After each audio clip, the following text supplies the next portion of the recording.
Portanto, o reino do céu será semelhante às 10 virgens, que pegaram suas lamparinas e saíram para encontro do noivo.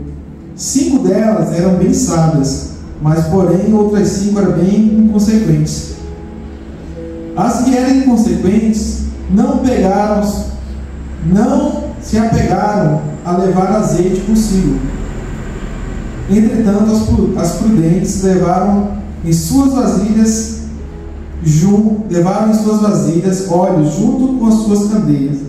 O noivo demorou a chegar, e todas ficaram com sono e adormeceram. À meia-noite ouviram-se um grito: eis que vem o noivo, saiam ao seu encontro. Então todas as virgens acordaram e foram preparar as suas candeias. E as que não levaram azeite consigo, pediu para as outras, porque as candeias delas estavam se apagando. Porém, as que eram sábias responderam: não podemos, pois assim faltará tanto para nós quanto para vós. Idem, portanto, aos que vendem e comprai. Mas saindo elas para comprar, chegou o noivo, e as virgens que estavam preparadas entraram com ele para o banquete de núpcias, e a porta foi fechada. Mais tarde, todavia, chegaram as virgens que não tinham azeite e clamaram: Senhor, Senhor, abre a porta para que nós possamos entrar. Contudo, lhe respondeu: com certeza não vos conheço. Portanto, vigiai, pois não sabeis o dia, tampouco a hora que o Filho do Homem chegará. Só até aí.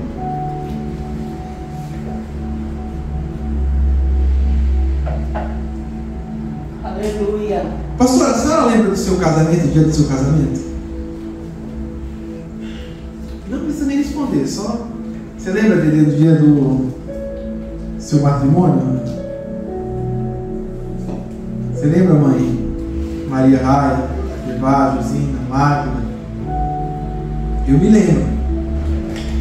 Quando eu casei com a Drica, eu tinha um sonho, e eu falava para ela, sei lá, o sonho é casar de cinza e ver a noiva chegar de branco. E Deus cumpriu isso em mim. Só que um dia antes da gente casar, a Drica, ela falou assim, né? Falou assim, ó, às vezes eu costumo trocar as palavras. Já tinha essa mania, né? Eu falei, como assim? Uma vez alguém perguntou para mim se eu gostava de ovo com a gema mole ou a gema um pouco mais dura. E eu não gostava da gema um pouco mais mole, gostava da gema um pouco mais dura. E a fulana perguntou: você gosta da gema mole? E ela, de falar que não, ela falou: gosto. E aquilo ali ficou na minha cabeça. E falei assim, na hora que o pastor perguntava assim: você aceita? Ela assim: não. E aquilo ali ficou dentro de mim. Eu fiquei com medo no dia do casamento. Quando ela disse sim, eu falei: ufa, né? Aquele dia, se não fosse o Garrincha para nos ajudar a fechar a igreja, porque os noivos que saíram primeiro, não, nós somos os últimos.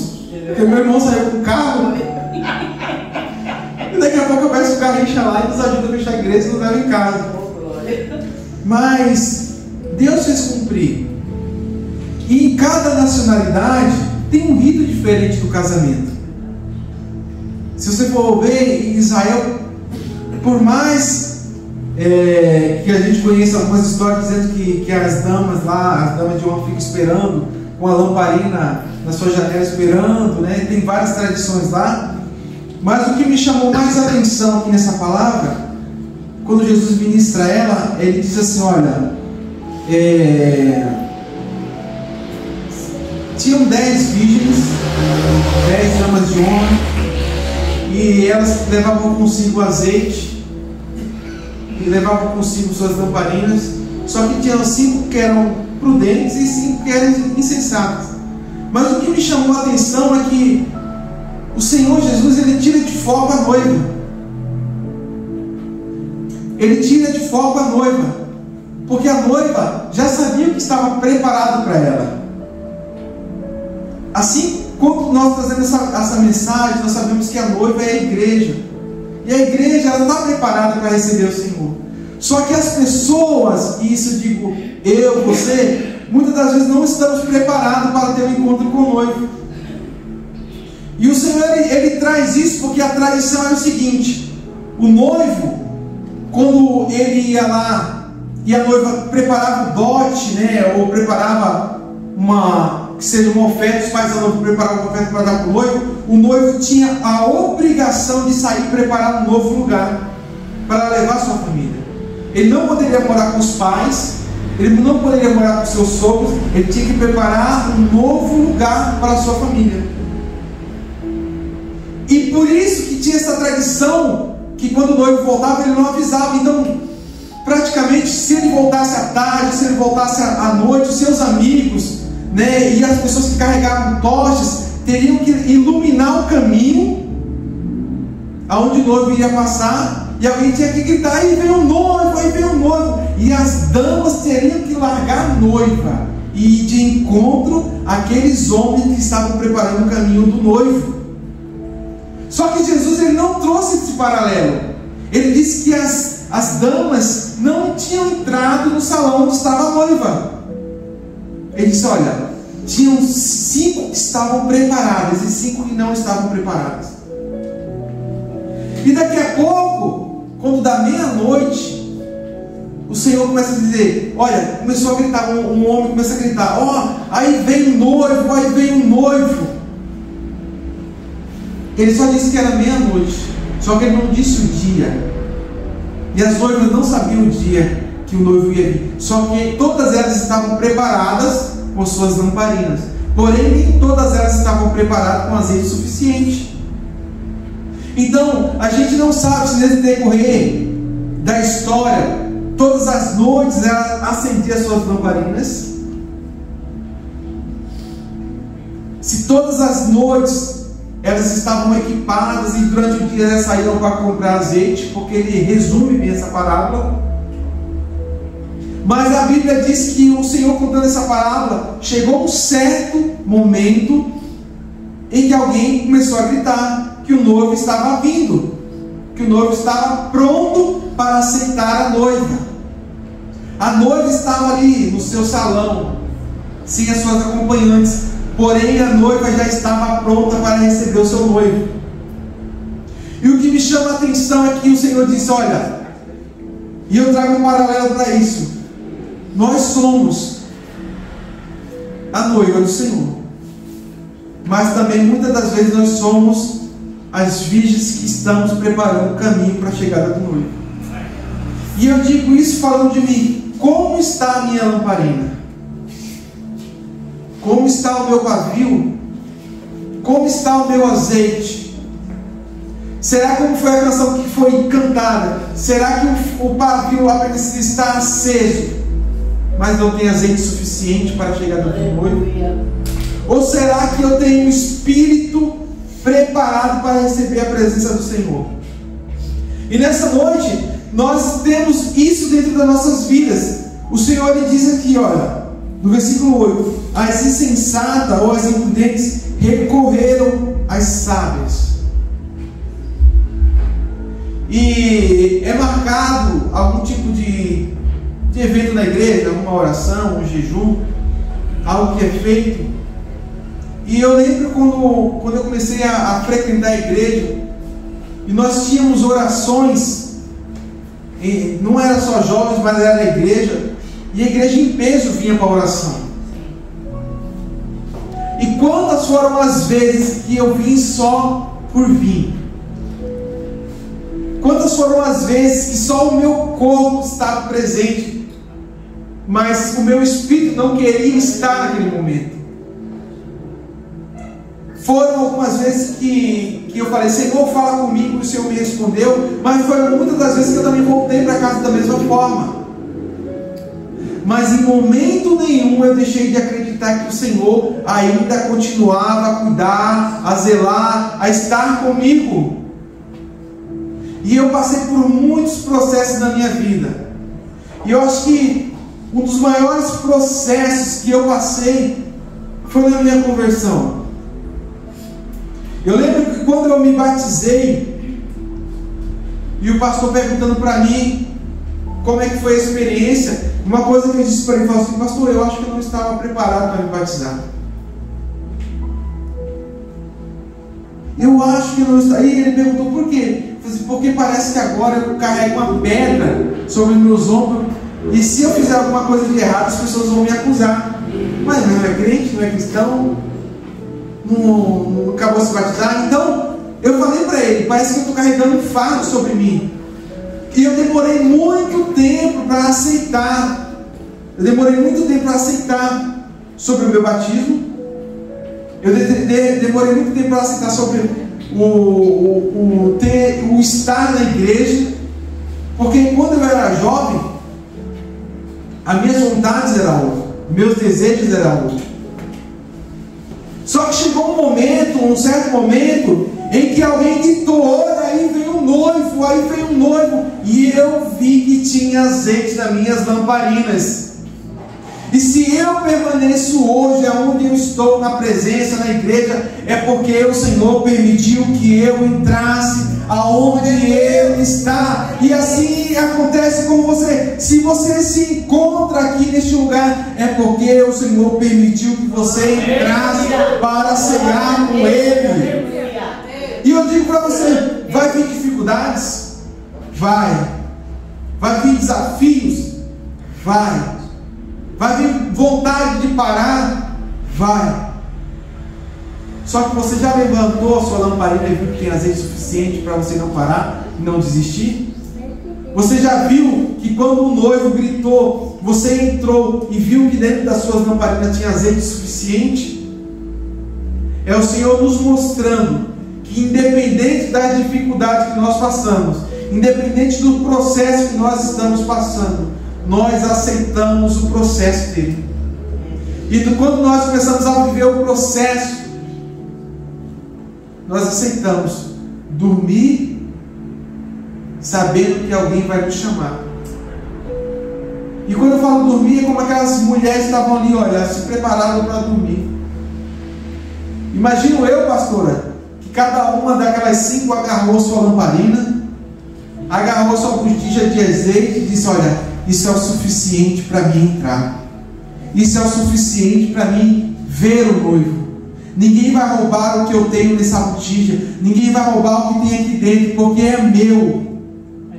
E o Senhor nos mostra o que é seu é intransferível. O seu azeite com Deus não pode ser repartido, porque é uma porção individual. E quando eu digo essas palavras, que o noivo, ele tinha que preparar um lugar, o Senhor Jesus disse, olha, eu estou indo, mas eu vou preparar um lugar, e vocês estarão comigo neste lugar. Nada do que o Senhor falou foi em vão, nada se perde, tudo se encaixa na palavra. As tradições do casamento, as tradições que tinham ali, se encaixam com a Bíblia. Quando esse paralelo que o povo tem essa tradição, que o noivo tinha que sair e encontrar um lugar novo, sabe? Eu agradeço muito a minha mãe. Quando eu perdi o emprego, eu morava no aluguel, saí e eu recorri a minha mãe. Eu estava em um lugar, não vai dar certo, eu voltava para minha mãe. Só que chegou um momento em que ele falou, não pode mais isso acontecer. Eu tenho que preparar um lugar para minha família.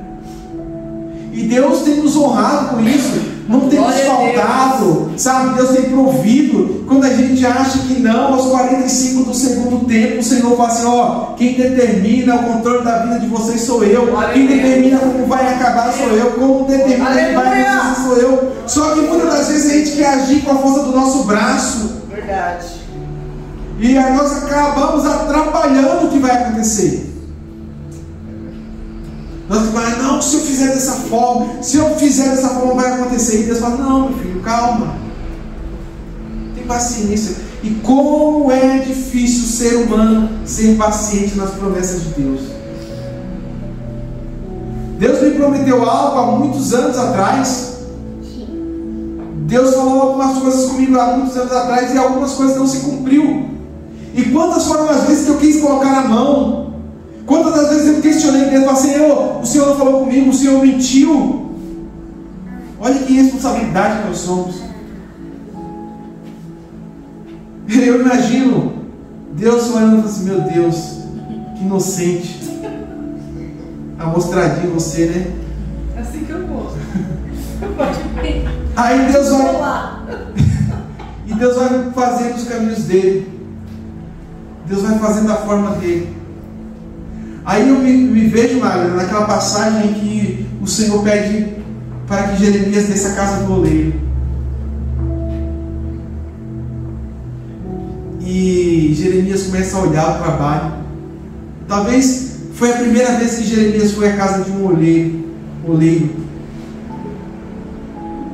Sabe quando você vai numa loja e você acha um vaso bonito? Você vê um vaso, nossa, você vai ficar tão bonito na minha casa, decorado.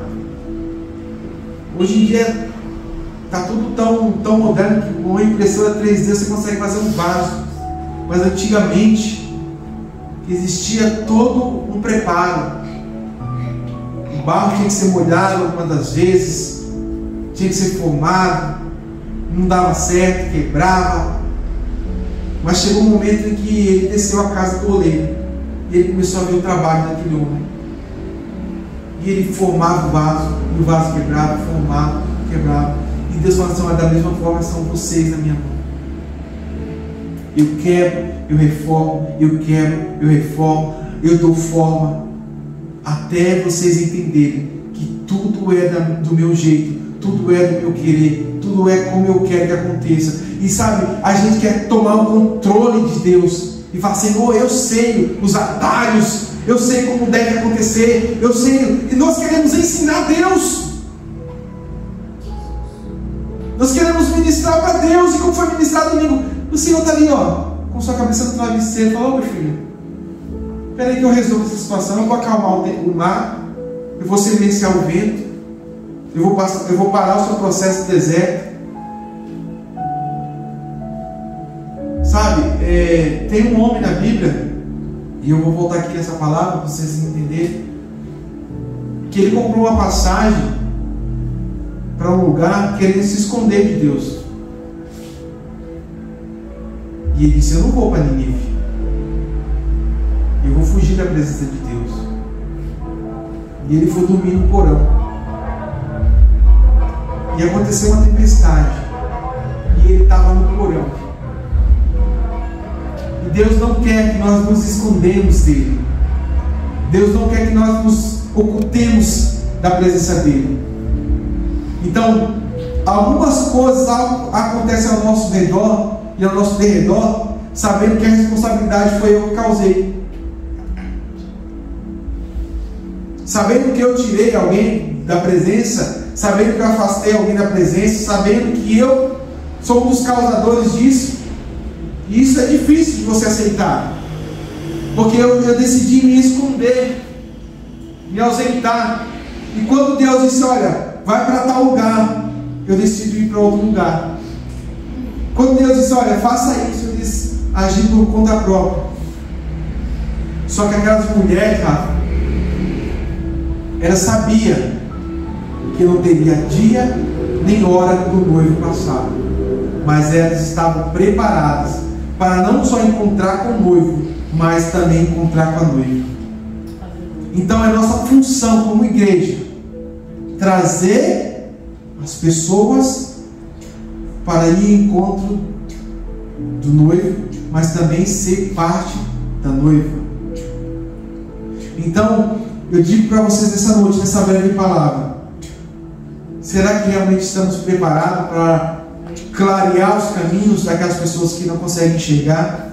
Será que estamos preparados para mostrar para elas que nós sabemos aonde encontrar azeite?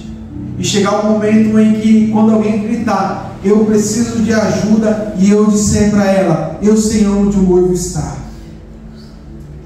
e eu sei muito bem aonde a noiva se encontra, e eu sei muito bem que a noiva já está esperando o meu noivo. Então, que nessa noite nós ficamos com essa palavra: que o noivo ele vai vir, que o noivo ele vai vir ao nosso encontro, mas nós temos que estar preparados, nós temos que estar juntos para saber que Ele vai chamar a nossa atenção. E que nessa noite nós possamos agradecer ao Senhor por essa oportunidade. Em nome de Jesus, eu quero que você fique de pé.